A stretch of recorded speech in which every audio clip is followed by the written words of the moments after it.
Hey, what's up, y'all? Jeremy Anderson here. Check this out. I want to talk to you real briefly about bullying. I get it, and I know what you're probably thinking, oh my God, another video about bullying. That's right, another video about bullying. Like, it happens so much, it happens so often, and we gotta put a stop to it. And guess what? You got the power. Even if you've been a bully in the past, you got the power to say, you know what? I don't want to be that person no more.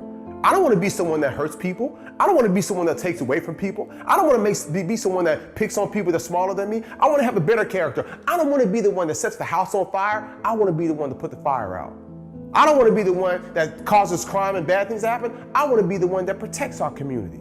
Right? You don't want to be the perpetrator. You know what I'm saying? You want to be the one that comes and brings aid, right? And so you have a choice. Now you might be watching this and say, I've never bullied anybody, but I've been a bully myself. Well, I want to challenge you to use your power.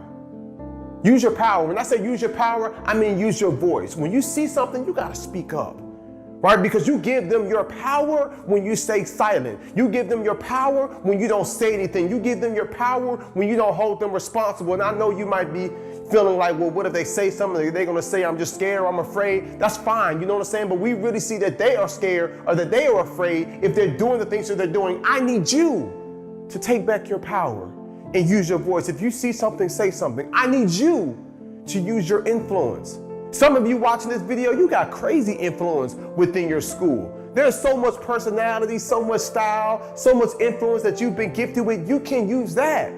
I want to see a day, I want to see an environment, I want to see a school when bullying takes place, as opposed to other kids laughing at the one that was bullied, a bunch of people sit back and say, hey, that's not cool. Don't ever do that. That's not funny. That's not nice.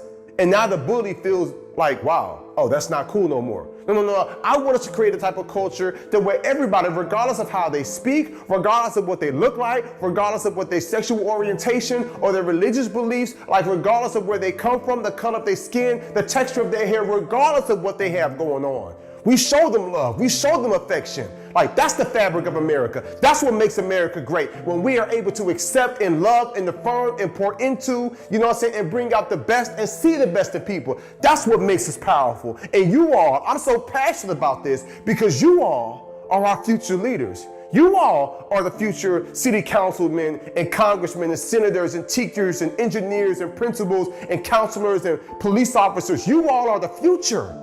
And if our country is going to have a fighting chance and take back our place in the moral world, then we've got to be willing to stand up and say the bullying stops on our watch.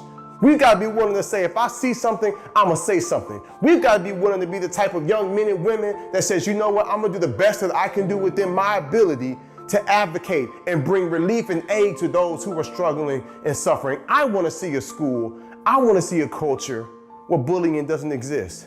I want to see a place where it's lame to be a bully. I want to see a school where it's corny to be bullying. I want to see an environment where people are like, why would you do that? What's wrong with you? Like, I want to see that type of response as opposed to a bunch of people laughing because they want to fit in with the cool crowd. Here's the reality. I speak at a lot of jails. I go to a lot of detention centers with people that's locked up. And when I sit with them, you know what they tell me? It started when I was in school. I was bullying people, I was picking on people, and when I look up and see where they are today, behind bars, it breaks my heart. You all don't have to experience that. You all don't have to be that way. You all can make a change now for the better. So again, if you're watching this and you know you've been a bully in the past, you ain't gotta be a bully no more. You know now that your actions, your behavior, it hurts people. You know now that what you do has the power to hurt somebody's feelings. They might laugh or act like it doesn't really affect them, but when they go home at night, when they look in the mirror, their feelings are hurt. They feel a certain type of way. Now they're questioning their worth or their doubt. The suicide rate is so high in our country. People are already trying to barely hang on, and then they have to come to school and deal with some of this hatred. No. You can change. And those of you that's like, no, I'm not a bully, but I have been bullied, and I've seen people being bullied, then now you have an opportunity to do something about it. Now you can use your voice. Now you can use your influence. Now you can use your heart, and you can treat other people how you want them to treat you. I believe that's what goes to show the test and character of people today. And so we can ask ourselves, how would I want someone to treat me? Let me make sure I give that same respect, that same love, that same treatment to the next person. And I believe that when you do that, that's going to take your life to one level. in the next level, and we're gonna look up and you're gonna be doing some absolutely amazing things. I know it's possible because I lived a life where I struggled and I failed and I had bad attitude and bad behavior and bad grades. And I got to a point where I said, you know what? I don't wanna fail no more. I wanna be successful. I wanna thrive. I wanna travel the world. I wanna drive a nice car. I wanna be educated. I wanna get degrees. I wanna write books. I wanna be successful. It's inside you. It's already inside you. But it's time for you to show the world how great you can be.